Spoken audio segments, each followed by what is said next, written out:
Hello, everyone, and welcome to episode 1 of The Mindful Mic, a podcast from Children's Home Counseling Services that explores the many factors that shape our mental health and connects listeners to the community resources working to make a difference.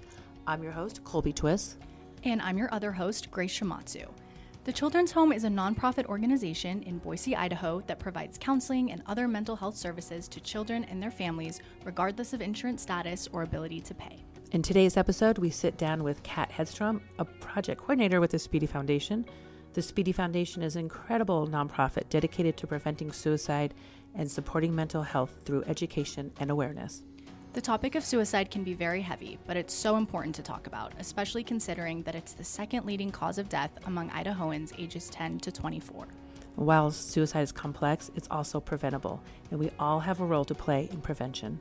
In our conversation with Kat, we get into who the Speedy Foundation is, the services they provide, and practical advice for how to check in on your loved ones. Okay, let's chat. Welcome, Kat. Welcome. Hello. Kat. Hi, it's good to have you here. Good to be here. Thanks for having me. Yeah, thanks for coming in. We're so excited to sit down with you today, our first podcast guest. Woo. I'd like to start with just learning some more about you. If you could just introduce yourself and your role at the Speedy Foundation. Yeah, so I'm Kat Hedstrom. I am an intern at the Speedy Foundation. I started in fall of 2023 as a freshman, and I'm now going into my senior year this fall. It's been an amazing journey to be able to learn and grow so much in this position. I'm the kind of role name is Philanthropy and Outreach Coordinator. And I run a lot of the outreach events. I'm kind of boots on the ground here in Idaho. And outside of the Speedy Foundation, I also do some inpatient psychiatric care, and I also am in school full time, enjoy hobbies in the area, love going hiking out in the foothills, and just spending time with friends and family. So you're not busy at all? No, never. Nothing on your plate. No. I don't know how you do it, but it's very, very impressive. Thank you. I appreciate it. Kat is always doing something. Her plate is always full, and she handles it with such grace. I admire that about you. Thank you. I so much appreciate that. So your role with the Speedy Foundation, could you tell us a little bit about the Speedy Foundation, how it started, how long it's been operating, everything? We want to know everything. Yeah, so the Speedy Foundation was founded in 2012 with the death of Jarrett Speedy Peterson. He was an Olympian from the Boise area, and he died by suicide, unfortunately. And the foundation was started by his loved ones in a way to bring awareness and effort to such a sensitive and hard manner, which is suicide and prevention. Jarrett, he talked a lot about mental health and his struggles with depression and such while he was still here on Earth. And after that, his family really wanted to continue his memory by being able to start the foundation. Our kind of geographic locations where we work, we try to touch the places where Jarrett touched. So we work a lot in California, Nevada, Tahoe area, that border. Our executive director, Shannon, she actually lives out there now. And she does so many amazing things out there. And then we're also in Park City, Utah, and we're also here in Boise, Idaho area. So we kind of touch just those 3 states, California, Utah, and Idaho mainly. And our mission is really just education, so providing opportunities for organizations, individuals, all to be able to do suicide prevention trainings. Shannon does some coaching almost with the school districts and people who have lost children or loved ones to suicide, and she really helps them kind of come up with the best possible ways to go about such a tragic and hard time.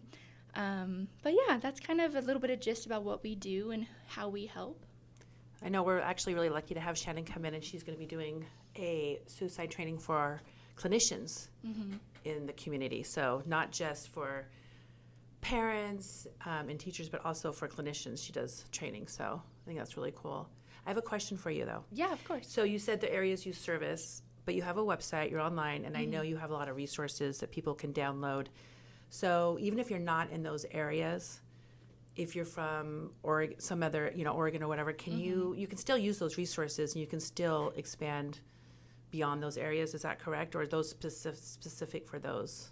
Yeah, we definitely can. We can kind of outreach to different places.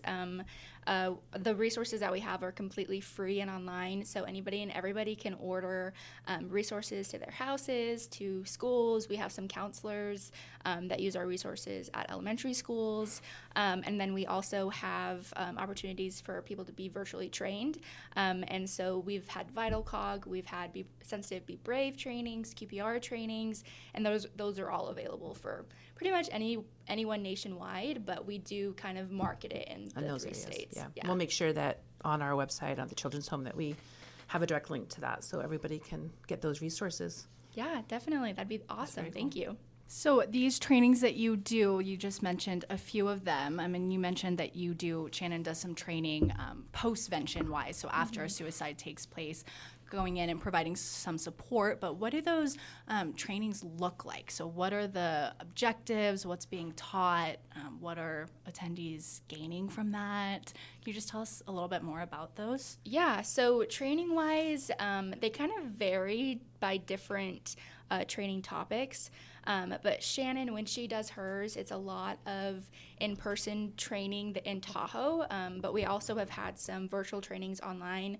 So basically what you do is you register on our website. We give you kind of information on what you're going to be learning about. For example, Be Sensitive, Be Brave is a mental health awareness kind of educational class, but it is also culturally sensitive, so it keeps in mind how to kind of help other people while being respectful to their different cultures and what they might see as more deviant versus not. And so you log into the Zoom meeting, for example, for Be Sensitive, Be Brave, and you're able to kind of just listen in on what Shannon's teaching, and then you get some resources after the training. Some trainings can last anywhere from 2 hours, some can last up to 8 hours, depending on if it's mental health first aid that she does. But then there's also the other side. So our online training center, it is kind of a work in progress. We had it set up, but we've been moving websites and such. But we have QPR on there right now, which stands for Question, Persuade, and Refer. And that kind of just question, somebody that you're concerned about, question if they're considering suicide, and it's important to be direct with them. Persuade them that there is something to live for, help them come up with maybe a safety plan, and then after that, referring, so getting them resources, maybe helping them find a counselor, maybe if they need it, inpatient psychiatric care, kind of just being able to refer out, because we are not all kind of equipped to help with mental health, but we all want to be at least able to make sure everybody's mentally covered in that way. Yeah, absolutely, especially when it's so hard, especially in this area, to get into clinical professionals in a timely manner. I think that's so important. Yeah, have those resources there. Yeah, definitely. Yeah. Would you also say that, or suggest that even if you're maybe not have concerns with your child, but there's resources available, or just to educate yourself regardless? Like, and tell me if I'm wrong, but you don't necessarily maybe have to have these red flags from your child, right? Maybe it's just good stuff that, as a parent, just to be aware of and know of, and to take these trainings, or? Yeah, that's kind of like the prevention aspect of it. Is it's good for anybody and everybody to have these trainings, because you'd never know if it might happen or if it might not happen. Hopefully for you and your child it doesn't happen, but it's getting increasingly more common, and so just being able to have that in your back pocket if you ever need to pull it up and put it in your front pocket is super important to have, especially moving forward with a new generation of kiddos, and also a generation of adults that are really in a struggling time, and just being able to help everybody. Yeah, that's so important to know, and important to know that, like, there are the resources there, and it's okay to talk about it, and it's okay to, talk to your children about it, right? I think we have that idea that you talk about it. We had talked about this a little bit offline, right? If you talk about it, it's going to give ideas, and I don't know, Yeah, there's definitely that misconception of if you talk about suicide, it's gonna put it in like a person's head that they can do suicide. But it's definitely something that lots of professionals and researchers in the field of psych and suicide have disproven time and time again.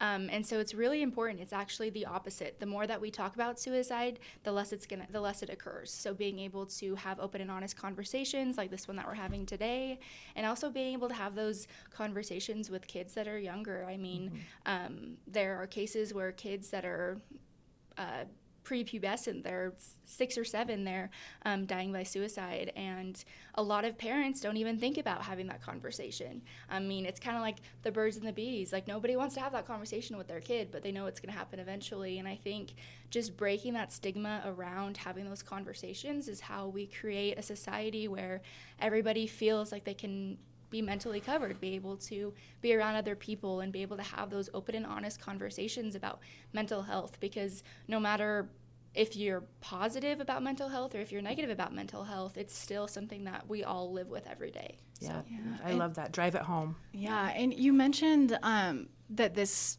thoughts of suicide and suicidal ideation can happen in, super young kids. And something I wonder, and I know a lot of other people wonder too, is how do you, recognize those signs, recognize that it's time to have a conversation among anyone, but especially in young kids who are already kind of up and down emotionally, especially, going through puberty, experiencing mood swings, and sometimes teenagers are just naturally don't want to talk to their parents all the time. So how do you differentiate between just typical growing child behavior and something to be concerned about? I think that's really hard. I'm not a licensed counselor, so I don't know all of the things that they would say. But from my personal experience and being able to work in this field and what I've seen, you really have to have those instincts with your kids, and that's hard to be able to do that. But I think being able to check in on your kid, being able to know, like, maybe they're not interested in the same things that they were before. Maybe they're losing interest in a sport that they loved, or they're losing interest in school and they love school before. And also being able to see if they're not really, I mean, some kids don't really like taking care of themselves, but what we talk about is kind of that baseline. So if your kid always wants to be dressed up in pink fluffy tutus and always wants to be pretty and have princess makeup on and that kind of thing, and then all of a sudden they stop wanting to do anything, and they're clinging to technology more, they're not wanting to hang out with friends, they're isolating. These are all kind of signs of maybe mental health struggles, maybe not suicide ideations, but definitely that they're experiencing mental health struggles in general.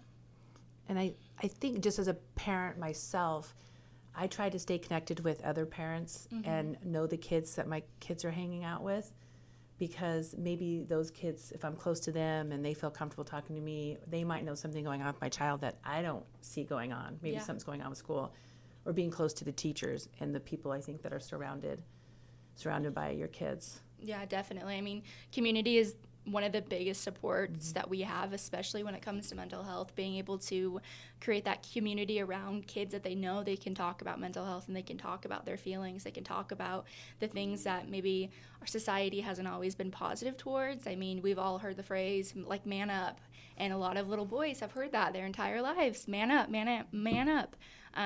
But I mean, one of the best ways that you can man up, quote unquote, is by being emotional, wearing your heart on your sleeve, and being able to move forward and help other people when they're struggling too. I love that. I love that you said that.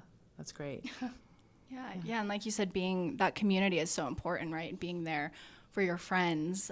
Something I know I experienced a lot, and that sometimes we talk about in suicide prevention, is if especially teenagers might have conversations with their friends that they're struggling or contemplating suicide, and they want to say, but don't tell anyone. Let's keep it a secret. I don't want anyone to know. And I think it's really important to drive home the point that there are some secrets that are okay to keep and some that are not. And when it comes to, secrets about life and death, it's really important to share that with an adult, with someone you trust. And I think, Colby, like you said, when you have those pre-existing relationships with your kid and your kid's friends and their parents, it's a lot easier to build that supportive community. Yeah, definitely. I did kind of a prevention training out in New Plymouth a couple months ago, and I brought that up that like it was a high school kids. They were 9th through 12th grade in the trainings, and I kind of went over like how to help a friend, kind of how to help yourself if you might be struggling, and one of the questions was, I'm scared to help my friend because I don't want to lose her or other people if I say that she is suicidal to somebody. And also, I can't think of one person who I could tell that would like actually help in school. Oh, wow. And that was what was really hard for me because it's really hard because sometimes us as adults, we think that we're doing everything that we need to do, or we don't think that it's necessary to kind of have those conversations, or we're teaching kind of tough love, or not wanting to kind of emotionally open up to your kid yourself. And one of the things that a lot of teenagers have talked about is, well, my parents don't talk to me about how they're feeling. Why would I talk to them about how I'm feeling? Like, why am I not getting that like reciprocation back? And so that's one thing that I would recommend for parents is start opening up to your kid. I mean, obviously age appropriate wise, like in like your best parental judgment, because you are the parent of your kid, you've got the best instincts for your child, and being able to kind of create those that like back and forth kind of bond with mental health and emotional struggles. Yeah, I totally agree. And I think that you made a really good point of not only I don't want to lose them as a friend, I don't want to lose friends, but also I don't even know where to go. Yeah. And I think that's a great point because it's really important that we get these resources in the schools. You know, we have like the Hope Squad in some schools. I know with Speedy, Grace, you're doing trainings also in the schools. But I think it's important that we keep moving forward with that so that kids are seeing it and they know where to go. Definitely. So they don't feel lost. Okay, my friend is telling me this. Now what do I do? Where's a safe spot, a safe place for me to go? And it might not be a parent, it might be another kid. And I think that's why it's so great to have, with the Hope Squad and these kind of where kids are involved in it. And they're really looking at mental health a different way and helping their peers. Yeah, definitely. I think also like kind of like bringing it personally home for me, I lost a friend in high school to suicide. It was fall of 2022, and kind of I always had been involved in mental health before. I remember following this Instagram kind of profile called I Don't Mind when I was in like 7th grade, and I like was like, this is gonna be my thing. Like I'm gonna be for mental health. Like this is just gonna be my thing. But I had never really used it in practice outside of like my family having like a long history of mental health problems, but never really used it outside very often. I had this one friend who had always kind of been struggling. Our song together, we always joked about it because it was Three Little Birds by Bob Marley. And it's like, don't worry, be happy. And I was always the one who worried. Like I was the worrywart. Like I wanted everybody to be okay all the time. And so that was my part of the song. And her part of the song was be happy. And so she had been struggling with depression for a long time. And we had gotten her help multiple times. But what was really sad is when she died by suicide, our senior year of high school, nobody saw anything. She kind of came, what I've been able to kind of come to terms with working in suicide prevention and seeing all of these and hearing all of these stories of people who have been lost to suicide. She probably was content with her decision. That's why she was so happy all the time, and that she had been doing better and she was masking it. And so it's really hard to kind of know all the time, and especially for teenagers when this is the time when kids are dying by suicide at record highs. I think in Idaho, from 14 to 18, suicide is the first leading cause of death. At least it was, I think, in 2022. And so it's definitely happening in our communities, and it's something that all of us can kind of come together to help not only the kids but also the adults who are helping those kids. Yeah, and learn how those kids need to learn how to take care of themselves when they do lose a close friend. They probably feel so scared, so helpless. You know the feeling. Yeah, definitely. You've been through it, and so it's kind of like going back and maybe what would you, after that happened to your friend, telling your younger self, right? Yeah. What would I do different? Maybe take care of yourself, your mental health. I think some people maybe jump into, okay, now I have a cause, I'm going to do this, but at the same time, you need to take care of yourself. I mean, burnout, especially in mental health workers, nonprofit workers, all of us can understand it's a high rate, and it's really hard sometimes to kind of come up with that bandwidth, but it's also important for us to open up with like the people we're working with, because if we act like we have no connection to mental health, then the people we're trying to train, the high schoolers I've worked with, the different people I meet at outreach booths and scenarios, my patients even, if you act like you have no like real connection to it, they're not going to connect to you. They're not going to open up to you. It's kind of like you have to give a little bit of yourself so that they can give all of themselves and you can truly help them.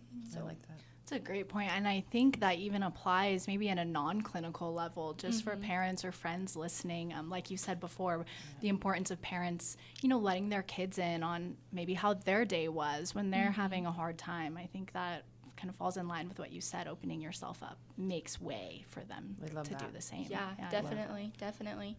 I did kind of not really an interview, but I worked on a project last fall, and I got my brothers involved. They might hate me for talking about this, but sorry guys. But so I did kind of interviews with them, kind of talking about like their like mental health struggles, how they felt kind of as men being able to open up, because we all know the stigma around men is also huge, especially here in Idaho when we've got the hyper-masculine kind of officials around, not to get too involved politically, but we just have a lot of masculinity here in Idaho, and I think that it's really hard for a lot of men. And one of the things that my older brother said is, he said, honestly, I wouldn't normally open up to you about this because you're my younger sister. Like, I'm not supposed to be the one who has emotions. You're the one who's supposed to have the emotions, because you're the sister, you're the younger one. And so I asked him, I said, okay, well, you don't want to talk to me, that's okay, but who would you want to talk to? And I assumed it was going to be his wife. I kind of assumed like the stereotypical, like, reach out to your wife, your mom. And he said it would be kind of like his friends, because his friends have talked to him. And so he can kind of use that as kind of ways, because he's not going to talk to anybody who hasn't opened up to him himself. And so I kind of asked that when I moved on, like, this project, like, would you talk to somebody if they didn't talk to you first? And everybody's like, no, I wouldn't. So one of the best things that I can recommend to anybody is to be that first person to open up, because you can only start that chain reaction if you're the first person to do it, because it kind of just encompasses how people want to open up. Like, if you're always so strong and always so invested in everything and you're never opening up to somebody about your mental health, but you want people to open up to you, it kind of just creates this like barrier. So just being that first person can kind of change everything for someone. Yeah. That's beautifully said. I love that story. I think that's such a good story. And I think where a lot of people get stuck is maybe someone opens up to them and they tell them everything that's going on and going wrong in their lives, and then it's like, what do I do from there? Do I offer advice? Do I just offer someone to listen? And I'm sure it's different from between circumstances, but in your work with the Speedy Foundation and the trainings you do, what's the typical advice to give to someone who's just experienced someone opening up to them maybe about depression or suicidal thoughts? Yeah, so I honestly haven't really had that question very often, but maybe just from like the personal experience that I've seen, kind of asking. I did some trainings with some clinical therapists that actually worked for Children's Home Society, and she stated that when you're having those kind of conversations, to ask the person that you're talking to, do you want somebody to vent to? Do you want me to do problem solving with you? Like, what are you hoping to get from this conversation? Some people may not know. Some people will respond, I just need somebody to listen to me. I don't want you to fix my problems. I know you can't fix my problems. I just want somebody to listen to because it makes me feel better. Or it might be, yeah, I really need help. I don't know what to do. I'm so frustrated. I'm so sad with life. I need help. And so kind of opening that space for the person to really respond is kind of one of the best ways that I know clinicians have recommended for people who aren't certified as a therapist or that sort of professional. So I'm going to repeat what you said because I really want people to hear that. you said, how do you want me to respond, right? I love that, because we don't know. Do you want us to listen, or do you want us to give resources or give advice, even if you maybe don't think you have advice, or, what role do you want me to play? And I think that is something I've actually just learned myself, right? Am I going to be a problem solver or a listener?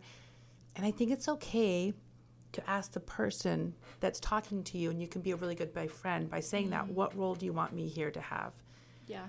And that communication is perfectly okay. You don't have to pigeonhole it and say, this is what I'm going to, this is what I'm going to do. I'm going to give you advice, or I'm going to, Yeah. So I just want to repeat that, because I think that is a huge lesson, and it's something that I myself am just learning to do. So Yes. I feel like I also struggle with that sometimes, because sometimes if I know something's happening, I'm like, okay, jump into problem solving mode. I'm going to fix all the problems to everybody. But that's not what some people want sometimes. Sometimes they just wanted to vent and kind of have that support moving forward if they do need help, but not kind of taking their own individuality and kind of not awareness, but kind of like accountability for themselves away, so that they can feel like they're doing something for themselves is important. And sometimes we might not have the answer. A lot of times we won't have the answer. And as somebody that's listening, also, I think it's okay to say, I don't really know what to say, but I will help you, and we will figure it out together. Yeah, exactly. You don't have to have the answers. Yeah. So you mentioned the story about your friend, and I'm so sorry for your loss, and I appreciate you sharing that story with us, and I think it's something a lot of people can relate to and connect with, which is really important. Is that sort of what drove you to want to get involved with the Speedy Foundation and with this work? How did you end up in this role? Yeah, so kind of a lot of things, actually. I was involved with mental health in high school, mostly because when I started out, like, I knew that I wanted a career in therapy. I wanted to be able to help people kind of move forward with their lives. I had family who have really struggled. One of my brothers was a veteran, and he struggled with mental health and seeing lots of veteran suicide. And so he kind of inspired me to get involved with mental health. At first, I wanted to work with veterans, and then moving forward in that senior year of high school, when it was kind of like, okay, make or break it, like, I need to decide. Obviously, you don't need to decide when you're a senior in high school, but that's kind of when I decided for myself that, yes, this is what I want to do. I know this, that I need to get involved. And it took me a little while, because I had so much guilt from her passing away that I thought that if I can't help my friend, how am I going to help anybody else? Like, if I couldn't have done that, then how would I move forward in a career where I would be helping people in that same kind of way? And I also had a therapist at the time, because I think everybody needs a therapist at one point in their lives. And I'm not just saying that because I want to get paid in the future. I'm saying that because I think I truly needed one, and I've known so many people who have helped from therapy. And I told him, I said, I don't know why. I don't know what I want to do. I have no idea what I want to do in life. Like, if I couldn't have helped her, why can I help anybody else? And he spoke to me and he said, I have been there. There's a reason why I'm here today, and I think that the best thing that you can do for yourself is own the trauma that you've gone through, own that in your future moving forward, but also be able, because there are people who are like you, who have experience, have lived it, who run away from the problem. And then they have their own problems themselves. They don't open up about it. And so moving forward, just remember that you have that pain in your back, and you can give that pain to other people to kind of not give the pain, but like open up to other people. And it's really funny because I never would have expected that. But then after that conversation with him, I was like, okay, this is it. This is where I'm going to go. I started psych at Boise State, and I was actually going to do a job. I had gotten a job for the help desk at Boise State, and I was getting ready to start it. And then I saw the Speedy Foundation on Handshake, which Handshake is the the database website where students can find jobs, internships, that kind of stuff. And I looked at it and I was like, oh my gosh, wait, this sounds perfect for me. And so I literally had convinced my roommate Natalie to like, she was like in the room, like, okay, just quit the job. And I was like, but I'm going to have to do the interview first. And I remember like doing my interview with Grace, because Grace wasn't also working for the Speedy Foundation, and Shannon. And I was so nervous before, because I was scared that like I was going to like share too much about myself. I was going to be too like invested in the conversation that I would just like freeze. And then the interview went great. I ended up getting the job. And then the second I got the job, I think Grace was the one who emailed me and was like, we're so happy to have you. Like, welcome to the Speedy Foundation. I was like, okay, I'm quitting my job. And I called the help desk and I was like, I'm really sorry, but I found another job. It's a different role. And I think it just really would be a lot better for like my future moving forward. And they were so irritated with me. I was terrified and I felt so bad. I was like, oh my gosh, Boise State is going to be like, think I'm like this like horrible person and everything. And obviously it was fine. It was one job and they were able to fill it super easy. And then from that time I started with the Speedy Foundation, and I fell in love with the mission. I fell in love with being able to kind of help people in a way that I never really expected I was going to be able to at such a young age. I feel like I get every single time I go anywhere, everybody's always like, you're only 20? You're only 20? Like, you feel like you have so much, like, awareness in this world and so much to give. And I'm always like, should I be offended that people think I'm, like, 40? I think I've said that to you a few times. I know I've said that to you because I can't imagine you doing anything else. You definitely found your calling. I'm glad you went and saw the therapist. They gave you that advice because you are doing what you are supposed to be doing. Yeah. And I've worked a lot with you alongside the Children's Home, the Speedy, have a wonderful partnership.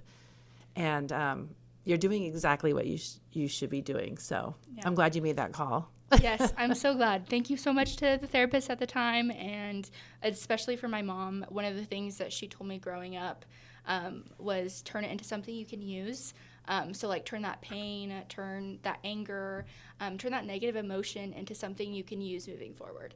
So I turned that pain from losing my friend. I turned the pain from struggling myself with mental health and seeing my family members struggle, and I turned that into something that I could use moving forward, and that is being able to work and help other people. So I love that. Yeah. Wonderful.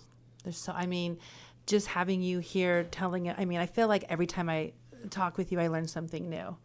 So, as a mother, I really learn a lot. My children are 8 and 10, and my 10-year-old, we talk about suicide prevention. We talk about what it means. Some people, have said to me, you were already talking to your son? I said, absolutely. Mm-hmm.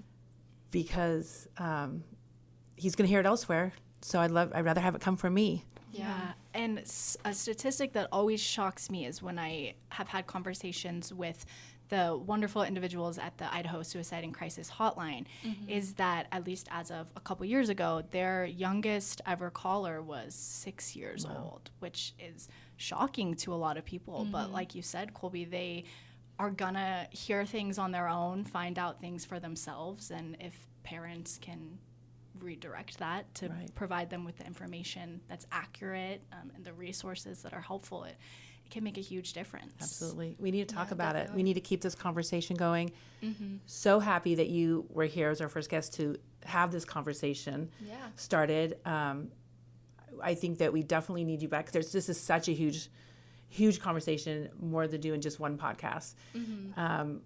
If anybody, if you could repeat again, kind of like how they can get it.